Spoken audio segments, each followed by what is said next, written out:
Matt, are you here with us? Ladies and gentlemen, welcome back to another tour of the Chase Center with Matt. Hey, let's go! Where are we going today? That is, you know what? It's funny.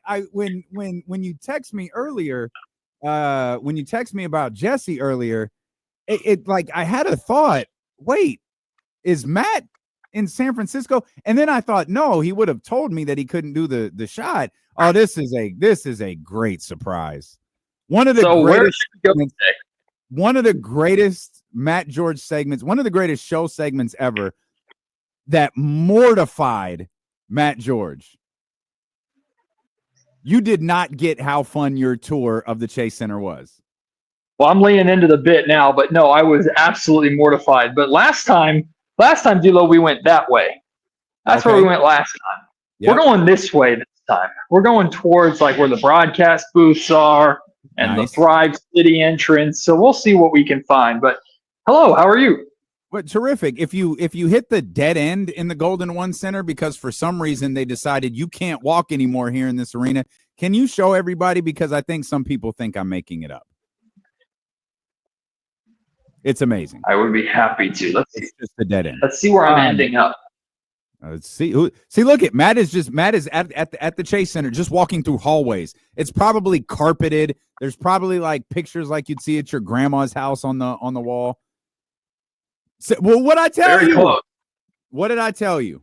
Right there, maybe not. Okay, so we are at the water side of Chase Center. You can see out there into the beautiful bay.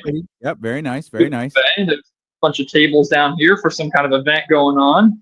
Very nice. And then we have this, the lounge, I guess. Okay. That's what. Yep, that's what. It looks like a Barnes and Noble. Yeah, a lounge where you go to get your books, buy the suites. Okay, because the Chase Center you have your suites, right, where you go and you enter your suites to watch the game. But then when you just don't want to be in your suites, you could just sit at this round circular couch over here next to your suites, but you still can't see the basketball game. But they're there. The game, because why would you want to see the game at the Golden One Center or at the Chase Center? The court is there. That is the court. Yeah, on the other side of the walls. Right. I feel like I'm in a hotel. I feel like I'm at Marriott. I'm worried about you being there too long. I feel like it might take your soul. I feel like that's what the Chase Center does, is it just takes your soul from you. I survived the playoffs here. I think I can survive anything in this building at this point. No. You definitely did that. You definitely did that, Matt. And there's going to be a playoff fill tonight.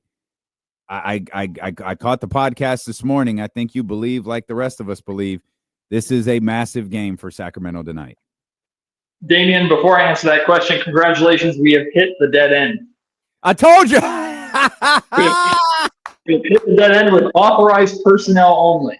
I told you at some point the arena just runs out. It's over. All right. Well, I'm turning around. I'm going back where I came from. Yeah, I do think tonight's game. I'll go as far as to say I don't think the Kings have any shot at making top six if they don't win this game. Right. The tiebreaker implications for this alone. Right. I mean, they're what? I think Jesse said earlier they're 3.5 back of seventh, which means they're either 4-4 or 4.5 back of sixth, which is held by the Warriors. And to get that spot, I personally feel that the Kings, like the best chance for the Kings is to tie the Warriors and then win via the tiebreaker, which they would get tonight.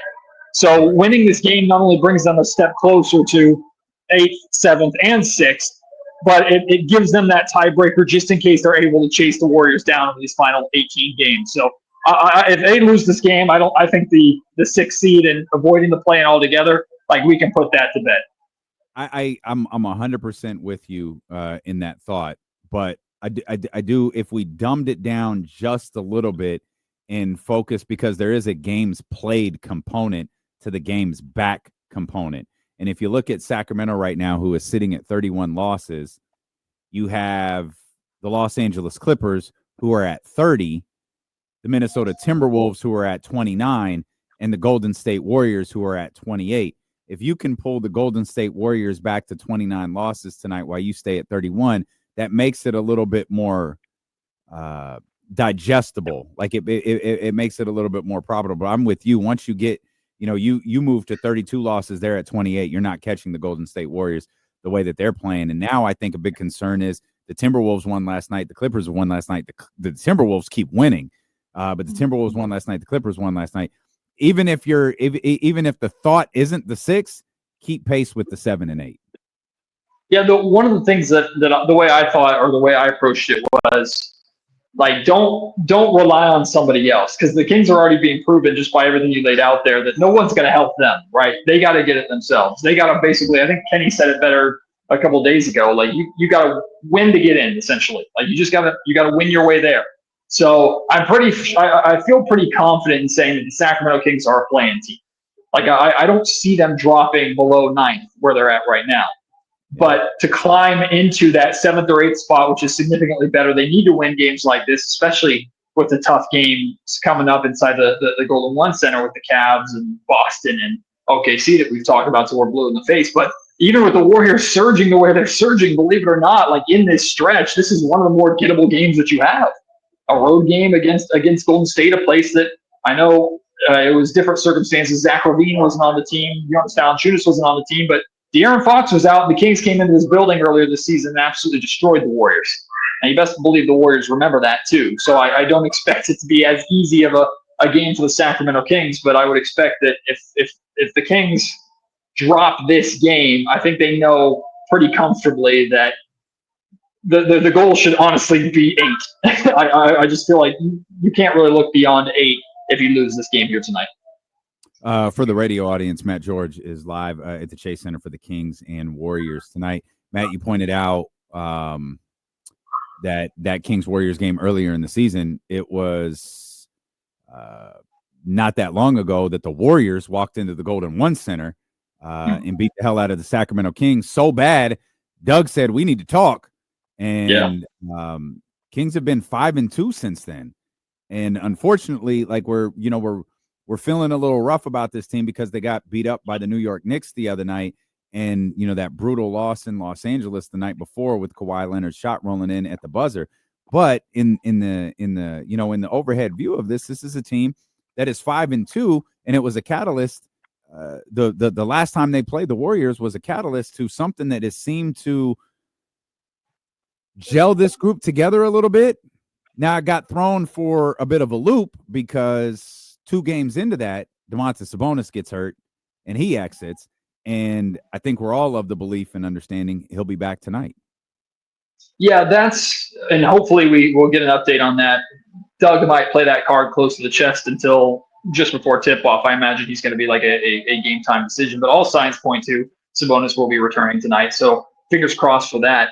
But that's where I actually look at, in a weird way, I look at the Knicks game with a little bit of optimism, because if you were to take the last handful of games, the outlier is that Knicks performance, right? They've been playing really good defense over the course of these games. I think tonight's game you should look at tonight's game, or at least I'm looking at tonight's game with every belief that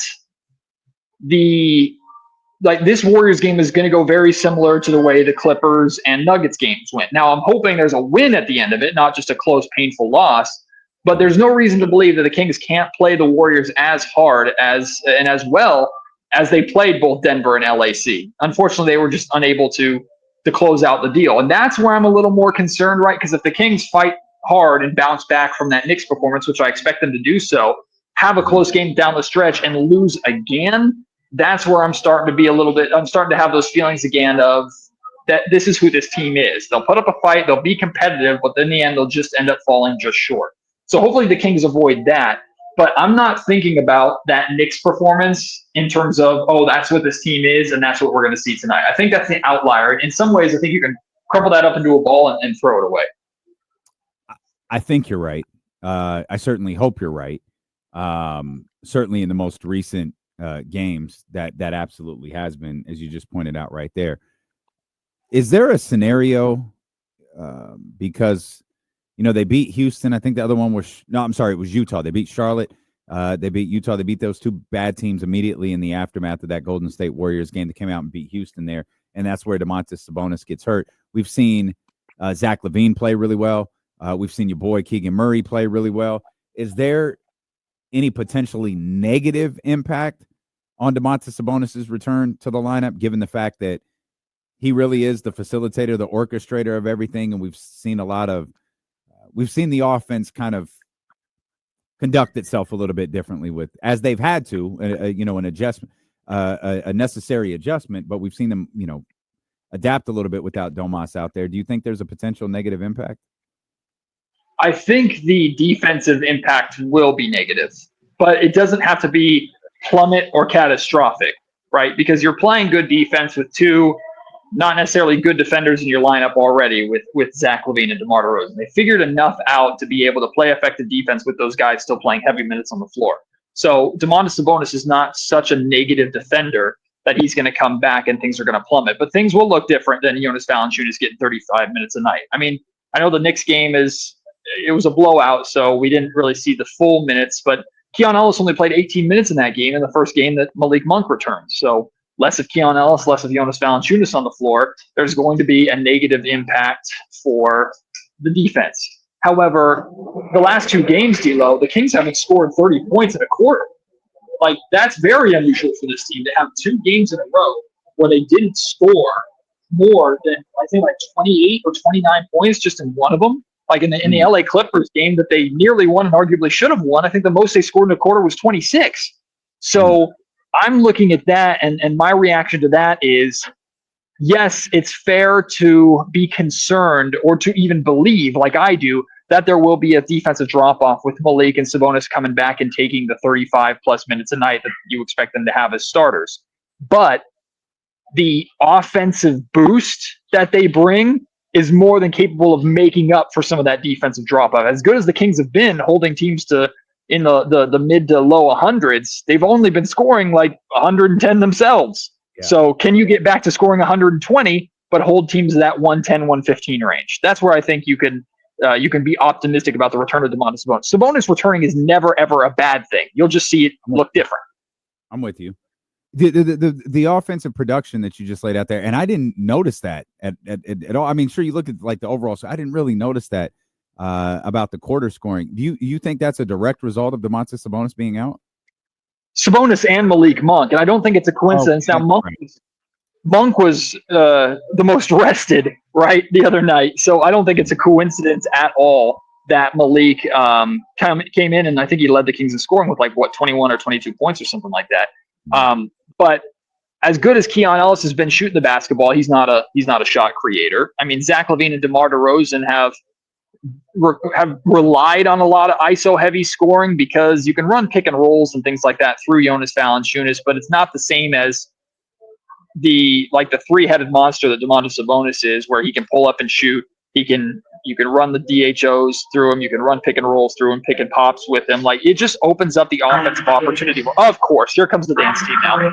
Every time I come to the damn arena and try and do a radio show, this dance team decides. Poor Matt George, just trying to do a radio conversation and got to come out. But yes, I think the lack of 2 starters who are very offensively gifted players and who are your primary playmakers, I think that really hurt Sacramento in their scoring over these recent games. Actually forgot Malik missed a stretch. Just completely forgot about that.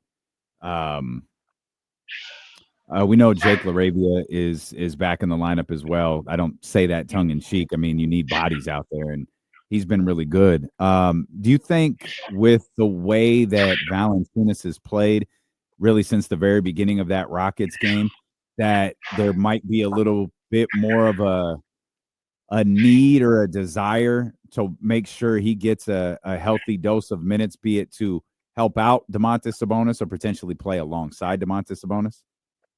I think Jonas Valanciunas has shown himself to be so valuable that you can't afford to not find minutes for him, right? And one of the things that Valanciunas gives you is the luxury that the Kings haven't really had over the last couple of years, which is Sabonis can step off the floor and you don't plummet. Right, early in this season, when Sabonis would exit, those minutes without Sabonis on the floor were typically pretty bad, to a point where Sabonis was having to play 38, 39, 40 minutes a night sometimes. So Valanciunas gives you the ability to handle those minutes, but Valanciunas should not just be playing, in my opinion, 12 to 15 minutes a night, right? So You need to find a way. Doug needs to find a way, and it's easier said than done, of course. Ooh, there's some sweets. I might sneak into one of these. He needs to find a way to have those two share time together on the floor, even if it's only for 2, 3, 4 minute stretches, and then go from there, right? Because what I don't want to see is Valanciunas doesn't have to be a starter for this team. It wouldn't work, I don't think, for Sabonis and Valanciunas to start together. But sure. I don't want to see Valanciunas go back to mid-teens minutes per game, just like I don't want to see 18 minutes a night for Keon Ellis. I think both of them have proved they're too valuable and too impactful on the defensive end of the floor to just be relegated to bench player minutes. And even the same with Jake LaRavia, right? It's a tough problem to have for a coach because only so many guys can play. But if you were to tell me, hey, DeMar DeRozan is only going to play 36 minutes tonight, or so Jake LaRavia can have 14, and Domantas Sabonis is only going to play 34 minutes tonight, so that you could find 15 or 16. Well, I got great news, Matt. None of this matters because Domas is out tonight. Oh, well, cool. I got to be honest, I did not expect that at all. Oh, now that's very nice. Here's a sweet at the Chase Center, so we can feel better. It's nice. It's nice. It's nice. It's a very nice suite. It's very good. Welcome out to this is like the center court suite. Oh yeah, this is the sweet suite. That's Lacob suite right there. That's good stuff. So this is where sweet. This is where Sabonis will watch the game, apparently. Yeah, I guess so. Yeah, Jason Anderson tweeted just minutes ago, or a minute ago, that Domantas Sabonis has in fact been ruled out for tonight's game against the Golden State Warriors. So, just erase everything Matt and I were just talking about. I didn't expect that. I was surprised. You guys got to practice yesterday. They said he was out there on the court. It felt like he was progressing in the same way that Malik Monk was progressing. I did have the thought of the back-to-back, Matt, with Golden State and Phoenix. But honestly, I thought you'd want him tonight. And if you decided to do the not playing back-to-back thing right away, then you'd have Valanciunas go tomorrow. But I don't know. Yeah, I'm the same way. If it's a back-to-back thing, then you're picking the wrong game. Like this Warriors game you got to get. The Suns, sure, you'd like to keep separation from them, but they're not nearly as much of a threat. Plus, like, I have full confidence in Jonas Valanciunas' ability to handle like Mason Plumlee. Like I'm not too concerned about that. Not that the Warriors have a big man that you need Sabonis to match up with necessarily, but the best version of your team has Sabonis, and if he's available to go for any of these two games, this Warriors game is the one that you need to get. So, and we know, right, this is a decision from the Sacramento Kings. This is not a decision from Domantas Sabonis. Sabonis would have been out there yesterday, right? He wants to play. He's ready to go. He's probably fighting to get back as much as possible, and he's probably more disappointed than all of us combined that he's not playing in this game because he recognizes the significance of this game. Again, thankfully, the Kings have a player in Jonas Valanciunas to where this is not catastrophic news for the Kings against the Golden State Warriors tonight. But it's definitely, don't get me wrong, it's definitely a letdown. Sham Sharania, 24 seconds ago, we were literally just talking about this. De'Aaron Fox will undergo season-ending surgery on Tuesday for tendon damage in his left pinky. Literally everyone on the planet knew that this was going to happen. And San Antonio has full-on shut it down for the season. De'Aaron Fox will undergo season-ending surgery on Tuesday for tendon damage in his left pinky. Matt, and obviously De'Aaron Fox is none of our business anymore, but that is an NBA story. Correct me if I'm wrong. Does he have to have surgery on the other hand too? I know the pinky is the one that is being literally like propped up by tape, but is there something? Right. I felt like he had two hand injuries, but I could absolutely be wrong. He hurt was it his thumb that he hurt in the playoffs? I genuinely don't like. That man has had so many injuries to his hands that it's hard to keep track. Honestly, to be honest with you, the pinky he hurt in training camp, right? Okay. Yes. Okay. Yeah, I think it's just the pinkies that all I remember talking about, but that doesn't mean that I haven't just gotten used to him having another lingering issue or lingering injury. Yeah, Sean's just tweeted that Fox suffered the tendon injury during training camp in October and played through the ailment this season. So I don't understand why you didn't just do this after the Spurs Kings game. Like, what more did you run out De'Aaron Fox for? Although he is coming off of, like, he had a 34-point near triple double the other night for San Antonio against Dallas. So maybe you wanted to end it on a high note for him.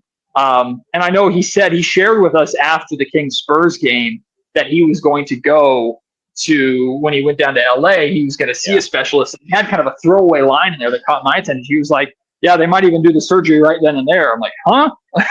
Like, they might look at it and say it needs surgery now. So the door was certainly going to be open to him doing this. I'm glad he's doing it. It makes sense for him. As soon as Wemby went down, it makes complete sense for the San Antonio Spurs. They're going to be in great shape starting next season. They need De'Aaron Fox at 100%. And if anybody has seen the pictures or seen De'Aaron's hand up close, you know that that finger is not bending the right way. And that finger has had an impact. Now, he's not using it as an excuse. He, in fact, has dismissed it as an excuse all season long when you've asked about it. Like, we've asked about that hand when he was here in Sacramento almost on a weekly basis, and he would just dismiss its importance. But it clearly had an impact. It had an effect. This is the right decision for him, the right decision for San Antonio. Yeah, so again, De'Aaron Fox will undergo season-ending surgery on Tuesday. Of course, that is San Antonio Spur De'Aaron Fox. So his season is done. That is something we all expected to happen after the Victor Wembanyama issue. I don't want to call it an injury. It is an issue, the blood clot issue. More importantly for us, Jason Anderson tweeted a few moments ago that Sacramento Kings center Domantas Sabonis, who I think we all expected was going to return tonight against the Golden State Warriors on TNT, will in fact not return. He has been ruled out. It appears it'll be Jonas Valanciunas once again starting for the Sacramento Kings, and a group that I'm sure has that ass whooping that they got at home on the at the Golden One Center still on their mind. It was 132 to 108, and that was the game that prompted the meeting and got this team all in sync. And I think the Kings are doing I think the Kings got some really good things going on right now, you know, despite the fact the way the last two games have gone. Do you think it was just getting settled in a little bit and allowing LaVine to find his place and getting him in the mix with everybody else? Well, Zach LaVine's shooting over 60% from three-point range over the course of like 2 weeks. That certainly helps. Right, that definitely helps you. But even so, like that, the defense doesn't have anything to do with that, right? And what I thought the Kings have been doing really, really well is I think they've been doing a good job, like kind of taking on Doug Christie's identity and establishing the physicality. And that's where I felt they were completely lacking against New York, right? The Knicks came in and just beat and bullied the Kings, like beat them up, pushed them around, right? And I asked Jonas Valanciunas after that game, like, hey, like, you know, the Knicks are like a physical team. And he said, like, we're a physical team too. Like, we want to play that way as well. We expect to play that way. So be it the letdown of these are not valid excuses, by the way, but it is a reality of what could have happened. The letdown of the the LA Clippers loss, and then being tired after a double overtime or an overtime battle, and then facing a team that's rested and on a losing streak and ready to beat you up. Plus, the Knicks are notoriously a bad matchup for the Kings. Like, I think it was just a compilation of everything that produced that result that we saw. I expect like the Sacramento Kings to look a lot more physical. And this is a Warriors team where I think, especially with Jonas Valanciunas starting, you can establish physicality against this team. Like, don't let Doug Christie always talks about, like, and he could honestly have a flag thrown on him every press conference, but he talks about like let them feel you, touch them up are some of the terms that he says. Like, let Steph Curry. Now we know Steph is going to get the whistle, so don't foul him from three like the Kings have been doing on a nightly basis. But they are experts at that. It's unbelievable. Although I guess when DeMar DeRozan gets his wrist hit, it's not a foul because whatever. And you know how hard I was so expecting, not to get on too much of a tangent, when they were looking at that shot clock reset and were counting down the seconds of the possession. You know how much I was expecting them to find a way to say that shot by DeRozan shouldn't count because the shot clock shouldn't have reset. I was ready for it. I'm glad they couldn't find a way to do that. But regardless, like, I expect the Kings to establish a physicality that they did not play with against New York, and that they certainly did not play with against the Warriors in that first game after the All-Star break. But that's been pretty consistent with how they've played in the other 5 wins since that time. So Sabonis being out is a bummer, but Valanciunas being out there means you've got the biggest guy on the court. right? Like Draymond will say something, but I'd like to see Draymond step to Jonas Valanciunas a couple times tonight. I think Valanciunas feels pretty safe about that potential roadblock in his way. Who sets the tone for physicality on the court for the Kings? That's a great question. I realize it probably starts with Doug, but like when you're talking about the actual, the guys on the floor. I mean, it's hard not to say Valanciunas just because of how big that he is. But I think Keon Ellis took a lot of that responsibility too as a starter, to where he was Keon is not a guy that like ran through guys, but he's like a nuisance, like almost like a fly or a gnat or a bug. Like he would establish the tone, at least perimeter defensive wise, and then you'd have this massive human being in Jonas Valanciunas in the paint waiting for any guards that tried to attack the basket. So I think it was a combination of the two of them really establishing that defensive presence. And then like for Levine and DeRozan, I'm never looking at the two of them to lead the charge defensively. But if the two of them are active in passing lanes and communicating and talking, I think that matters a lot. When I asked Doug before the Knicks game about like what's been going right with the team defense, the first thing he said was communication. The communication's been better. And you best believe that two veterans like DeRozan and Levine are expected to be some of the best communicators on the team, especially on the defensive end of the floor. So I would say the physicality, the tone is set by Valanciunas and when he was a starter, Keon Ellis. But to me, Levine and DeRozan, while they're not expected to make big defensive plays, they can communicate and they can lead on the defensive end by example. And we've been seeing kind of a combination of that. Plus, we've seen DeRozan a little bit ticked off at times too. Now, sometimes it's been to the ref, but there were a couple times where DeRozan, you could tell, was willing to go right at a guy on both ends of the floor because he felt he was fouled or whatever the case may be. So I'm all for that kind of chip on their shoulder level of Zach LaVine and DeMar DeRozan. And hopefully the Kings get that tonight after they were embarrassed by the Knicks and embarrassed by the Warriors last time they played. You know what I chuckled at a little bit, Matt, and you'll appreciate this because you've got work to do tonight, is Kings hypothetically get a win tonight. You come back, get ready tomorrow, and we're talking about the Kings, and it's like, oh, by the way, they need to do it again tonight. They have the meeting tomorrow. They have to do it again on Friday night against the Phoenix Suns, or you throw this game away. It's the second night of a back-to-back. I understand that that's tough. You're playing a team like, I keep thinking, yeah, Phoenix isn't dead. They're going to keep fighting. And then I watch them and go, no, I think they are dead. Phoenix looks like they're waiting out the season. Like they're just trying to get the season over with.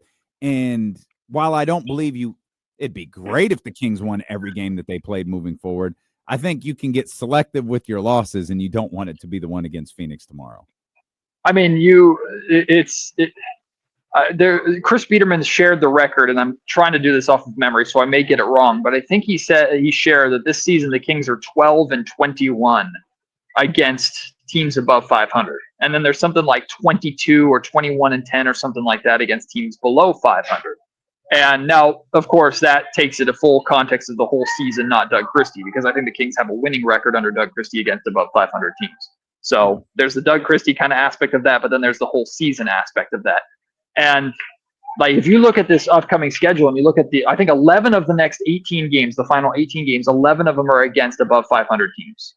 And like, you wouldn't shock me at all if you told me, if we're going on that same win percentage that they've had the whole regular season against above 500 teams, and the Kings are winning like 3 or 4 of those games max. So that means that, of course, that means after they wait to see me. I swear they do it on purpose. I know they love you. It's Matt George live at the Chase Center in San Francisco. They like, if I'm the Kings, then you're looking at these 2 games against Phoenix. You're looking at, I think they have Portland still coming up, and Portland has beaten the Kings twice this season, if I'm not mistaken. I mean, you've got games coming up against teams that, again, in theory, you should be beating. But I don't know how you can afford to drop any of those games, both Suns games included. So you're 100% right. Like, regardless of what happens today, the Kings need a win as a pick-me-up. But even if they lose this game tonight, there's no excuse for tomorrow. And maybe that's maybe that's the thinking behind having Sabonis sit out tonight and play tomorrow, because they know they absolutely cannot afford to drop a game like Phoenix, and they want Domas for that rested on the second night of the back-to-back. Maybe that's the theory. I don't know. I still would play Domas tonight if he's available. He's clearly not. But yeah, the Kings, like, it's going to be great, whatever they can do tonight. Hopefully they can get this win, but it'll be celebrate it, get on the bus or get on the plane, head to Phoenix, and you can't lose tomorrow night. The Sacramento Kings can't seem to get a disgruntled franchise player story out of the media, but boy, they've got injury news on lock.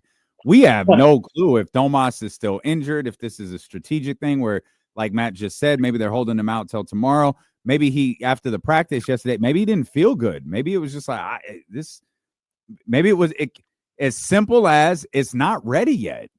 But this is the one thing that the Kings can keep from everybody is I have no idea what it is. So I guess we'll find out tomorrow when the injury report comes out, because you guys will ask your questions tonight.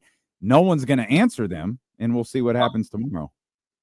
Hamstrings are no joke too, right? Especially for bigs. Like if you have a lingering hamstring injury, and it could be one of those things too where he worked on it yesterday. He had a good practice. It was productive. He woke up this morning and tried to get out of bed and went, ow. Okay, this maybe I'm feeling it now, right? So hamstrings you want to be careful with. And look, the Kings are operating with the understanding or with the belief that they're going to be playing beyond 82 games, right? So rushing Domantas Sabonis back is counterproductive to what they're trying to do. So they're going to be safe, and they do feel they have a pretty good insurance policy in place in terms of Jonas Valanciunas to where they can take the bumps now and win games now to put him in a position to be as close to 100% as he can be, so that when the Kings play their play-in games, or when, hopefully, they make it to the playoffs and meet OKC or whoever in the first round, that they'll have the best version of Sabonis available, which they're going to need to have any chance. How you feel about this stretch coming up? Like this, we went from the Utah, Charlotte, stretch. Things, started to get a little tougher, and then we had this week with the Clippers, Knicks, Warriors. We got the Suns coming up on Friday, and then it gets bad with teams at the top of both conferences. Knowing the way that they've played over the last 7 games or so, really just the New York Knicks being the complete outlier. What do you think? Yeah, surprise. I'm not optimistic. I'm not feeling too great about it. I don't think things are going to be nearly as bad as that Knicks game. Like, I think the Kings will play the Cavaliers and they will play the Thunder in Boston even. I think they'll play them better, or at least put up more of a fight than they did in that Knicks game. I'm pretty confident in that. But there's one thing, like, this isn't the Kings just want to put up a fight. This is the Kings need to win basketball games, right? And I think, unfortunately, that the way, especially the Nuggets game and the Clippers game went, I think it's exactly what I thought this team was, or it's just affirmation or reaffirming my belief in this team that they are more than talented enough to be competitive. They should arguably have won those games, but when it came down to it, they weren't able to close it out. They weren't able to seal the deal. I have full confidence in the Kings' ability to beat the Suns twice. I have full confidence in the Kings' ability to beat Portland or these other under 500 teams. The Bulls next week on Thursday, full confidence, even though that's the second out of it back-to-back. Full confidence they'll be able to handle that game. I believe they've crossed that bridge to where, under Doug Christie, I'm not afraid of those Detroit Pistons-type losses from last season. I think that fear has been handled by Doug, which is a huge credit to him. But with the juggernauts that are coming through the Golden One Center next week, like the Kings, I don't think we can hope that the Kings will steal a game or two, but to expect the Kings to win even one of the Cleveland, OKC, Boston games is a tough ask. So I'm in the boat that where the Kings are at is who they are. It's unfortunate because I don't think they're going to make it out of the play-in as a 9th seed. I think they'll make it to the second game, but I don't know if they'd make it past either the Timberwolves, who are playing really well right now, or the Clippers, who just beat you in a hard-fought game the other night. So I don't think this is a playoff team. I think the Kings are going to be in the exact position that you don't want to be, which is right in the middle. Right, you're going to lose your draft pick. You made the play-in, but even if you make it to the playoffs, you're probably at best winning one game in a playoff series. I don't like where the Kings are at, but this is where they have to ride it out through the rest of the season. I just don't have high hopes. Are you married to winning 2 playoff games or play-in games? Excuse me. Like that's That's what you think they'll have to do? Yes. I think 7 or 8 is still more than achievable. And I think when Sabonis comes back, if they can get that, if they can keep at least some level of the defense that they've been showing consistent while also getting that boost offensively that I expect from Sabonis coming back, I think that will be enough to that will be enough to put them in the conversation for 7 or 8, that they're still very much in the hunt for that. But if you were to ask me right now, am I picking the Kings to stay in 9 or picking the Kings to move up to 7 or 8? I just don't. I don't believe that they're going to be able to do it. They're more than capable of doing it. I just don't see it at this point in time. I don't think they're going to win enough of these games with really difficult opponents coming up to secure that. They won't lose enough to fall out of it, in my opinion, but they won't win enough to catch some of these teams that are playing good basketball right now ahead of them. Mrs. Mac-10 brings up a great point. Do you have like an Apple Watch on or something to count all of these steps that you've taken here around the Chase Center today? I don't, but I'm getting my exercise in. Let's see if they're done playing music so I can show you. I mean, I know I'm a Warriors hater, but this is one of the worst courts. It's their court that has like the 3D of the Golden Gate Bridge or whatever. Let's see. I don't know how well you can see it. You probably can't see it too well. Zoom. Not Zoom. really. It's one of those. You'll see it when you guys watch TV tonight. But it's one of their alternate courts that has like the 3D version of the bridge, and then they're red and blue, and then kind of a gold or whatever. I'm hating on it. I'm hating on it. But I've got good steps in. We've been trashing the Chase Center for about 45 minutes now. And I mean, maybe we've been trashing it for about 2 or 3 years now, and rightfully so. I will say there is one thing I very much like about the Chase Center, and it's lighting. I think their lighting for basketball games it's beautiful. Like, it looks so good on television. When you get into the arena itself, it's great. Like, it's gorgeous. And it gets pretty loud in here. But the everything else, the concourse and everything around, also Thrive City outside the arena is gorgeous too. But getting into this arena and finding your way to your seats is an adventure in itself. Oh, it is brutal. Absolutely. It is not the fan-friendliest arena, but Matt George is the fan-friendliest reporter as he took us on another tour of the Chase Center as we prepare the Kings and the Warriors tonight. We appreciate you so much hanging out. We appreciate the calls, the texts, and all of that good stuff. Kevin John, what up, boy? I can't hear you, brother, but you look great. My man, Kevin John right there. Good stuff as the ABC 10 crew gets ready for the Kings Warriors tonight. We appreciate you so much for being with us. The Purple and Black pregame show is coming up next. We will see you here tomorrow, beginning at 10 a.m. with the Insiders on Sacramento Sports Leader, ESPN 1320.